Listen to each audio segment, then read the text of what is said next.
भक्त कन्नप्पा की सच्ची श्रद्धा। बहुत समय पहले की बात है। एक घने जंगल में तिन्ना नाम का एक शिकारी रहता था। वो शास्त्रों का ज्ञाता नहीं था और न ही उसे पूजा पाठ की विधियों का ज्ञान था, लेकिन उसके हृदय में भगवान शिव के प्रति अटूट प्रेम था। एक अनोखी भेंट। एक दिन तिन्ना को जंगल में एक पुराना शिव मंदिर मिला। शिवलिंग को देखकर उसका मन भक्ति से भर गया।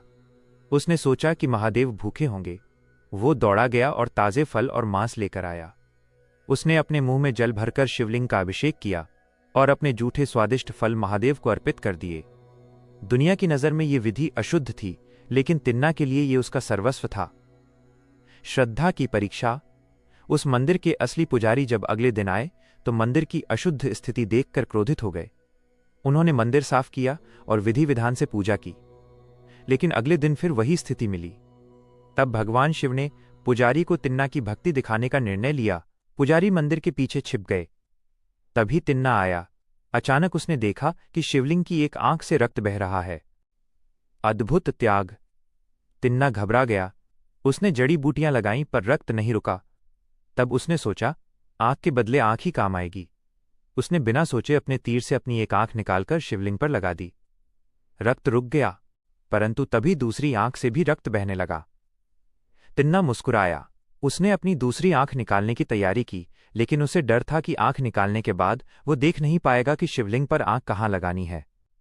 इसलिए उसने अपना बायां पैर शिवलिंग की उस आंख पर रख दिया ताकि उसे जगह का पता रहे। शिव का प्रकट होना। जैसे ही तिन्ना अपनी दूसरी आंख निकालने वाला था, स्वयं भगवान शिव वहां प्रकट हो गए। उन्होंने तिन्ना का हाथ थाम लिया और कहा, ठहरो कन्नप्पा, तुम्हारी जैसी निश्चल भक्ति और ये अद्भुत पूजा विधि मैंने आज तक नहीं देखी। भगवान ने उसे उसकी आंखें वापस दे दी और वो शिकारी हमेशा के लिए भक्त कन्नप्पा के नाम से अमर हो गया। इस कहानी से मिलने वाली शिक्षा और लाभ। सच्ची विधि क्या है? भगवान केवल बाहरी आडंबर या नियमों के भूखे नहीं हैं, वे भक्त के भाव के भूखे हैं। समर्पण का लाभ। जब आप पूर्ण विश्वास के साथ शिव की शरण में जाते हैं तो वे न केवल आपकी रक्षा करते हैं बल्कि आपको मोक्ष और शांति का आशीर्वाद भी देते हैं। मानसिक शांति। शिव पूजा का सबसे बड़ा लाभ यह है कि ये आपके अहंकार को समाप्त कर हृदय में प्रेम भर देती है। अगर आपको ये आध्यात्मिक संदेश और सुंदर दृश्य पसंद आया हो तो हमारे चैनल को सब्सक्राइब जरूर करें ताकि हम आपके लिए ऐसे ही प्रेरणादायक विचार लाते रहें।